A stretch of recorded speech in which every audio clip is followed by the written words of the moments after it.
5 பார்த்தீங்கன்னா 11th மேக்ஸில் exercise and example ரொம்ப கம்மி தான். இதில் வந்து ரொம்ப மொத்தமாக 11th பார்த்தீங்கன்னா நிறைய சம்ஸ் இருக்கும். ஆனால் நான் ஒவ்வொரு இதுலேயும் நான் லிமிட்டடாக தான் கொடுத்துருக்கேன். ரொம்ப அதிகமாக உங்களுக்கு கொடுக்கவே இல்லை. எக்ஸசைஸ் அண்ட் எக்ஸாம்பிள் பார்த்தீங்கன்னா இம்பார்ட்டன்ட் சம் பார்த்தீங்கன்னா எக்ஸசைஸ் 5.2ல் வந்து 4, 7, 8, 9, 10th சம் இம்பார்ட்டன்ட். 5.4ல் வந்து 3rd, 4th, 10th some important. Example some பார்த்தீங்கன்னா 5.25 வந்து ரொம்ப ரொம்ப ரொம்ப இம்பார்ட்டன்டான சம்மு.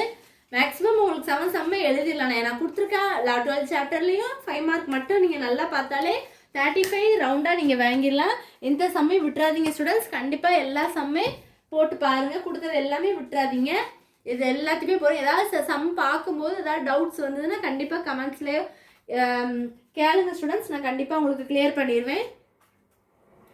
அதான் உங்களுக்காக ஈஸியாக இருக்குங்கிறதுக்காக தான் நான் ஒரு வீடியோவாக சாப்டர் 1 தனியாக, 2 தனியாக, 3, 4 தனியாக, அப்படி உங்களுக்கு தனித்தனி வீடியோவாக தான் போட்டிருக்கேன். உங்களுக்கும் பார்த்து எழுதி நோட் பண்ணி வைக்க உங்களுக்கு ரொம்ப யூஸ்ஃபுல்லாக இருக்கும். அப்படின்னா வேறு எதுனா கண்டிப்பாக கேளுங்க. ஃபஸ்ட்டு டைம் பார்க்குறீங்க அப்படின்னா சப்ஸ்கிரைப் பண்ணி வச்சுக்கோங்க. உங்களுக்கு பண்ணி வச்சிட்டிங்கன்னா நோட்டிஃபிகேஷன்ஸ் அடிக்கடி வரும். நீங்கள் மேலே அதில் வரும். நீங்கள் கண்டிப்பாக உங்களுக்கு தெரிஞ்ச ஃப்ரெண்ட்ஸ் யாரும் இருந்தாலும் கண்டிப்பாக ஷேர் பண்ணி விடுங்க ஸ்டூடெண்ட்ஸ். தேங்க்யூ.